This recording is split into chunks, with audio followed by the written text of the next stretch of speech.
Sabe aquela sensação de que as dívidas tiram o sono, a tranquilidade? Pois é, acontece que existe uma lei mesmo, muito poderosa, para ajudar a acabar com essa angústia. Hoje a gente vai desvendar a lei do superendividamento, uma ferramenta que pode ser uma verdadeira luz no fim do túnel para milhões de brasileiros. Ok, vamos começar. E o ponto de partida, sinceramente, é de assustar. Pensa só, mais de 80% das famílias no Brasil estão endividadas. 80%. Isso quer dizer que ter contas para pagar não é exceção. É a regra, a realidade da grande maioria. É um problema enorme que atinge muita gente. E aí vem a pergunta de R$ 1 milhão, né?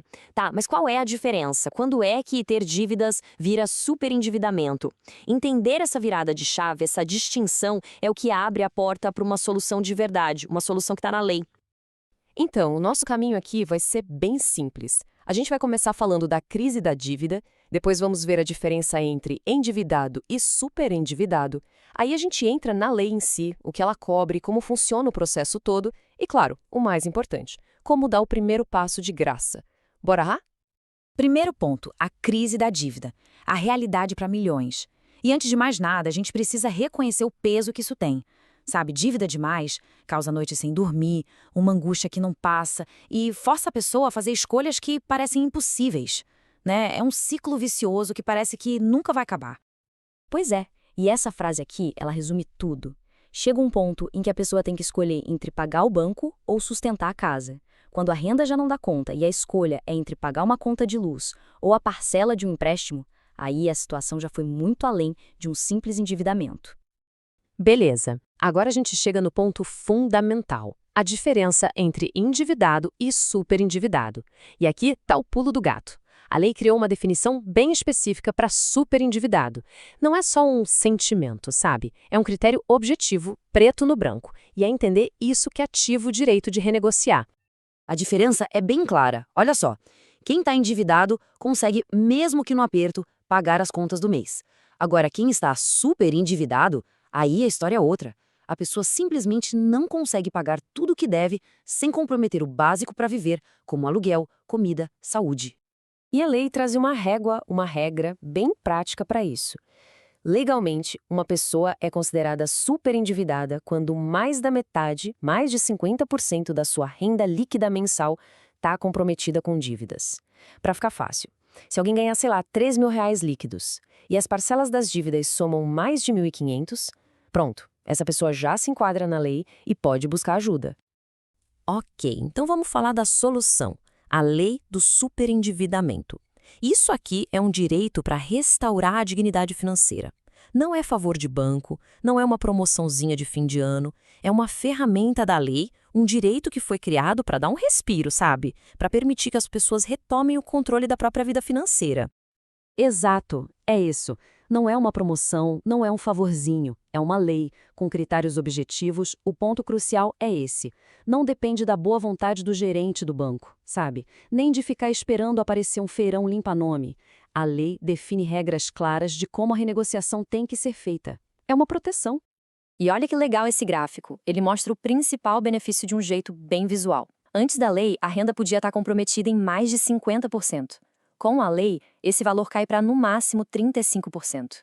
A lei basicamente diz o seguinte: o valor total das parcelas de todas as dívidas juntas não pode passar de 35% da renda líquida. É uma redução gigante que faz o pagamento caber no bolso de novo. Vamos ver os principais benefícios em detalhe. Primeiro, a lei junta todas as dívidas num plano de pagamento só. Chega daquela loucura de várias contas. Segundo, as parcelas mensais ficam limitadas a, no máximo, 35% da renda líquida. Terceiro, o prazo para pagar tudo é de, no máximo, 5 anos. E tem mais, pode rolar um período de carência de até 180 dias para começar a pagar. E o melhor, as dívidas que não couberem nesse plano de 5 anos podem ter um desconto enorme ou até serem perdoadas.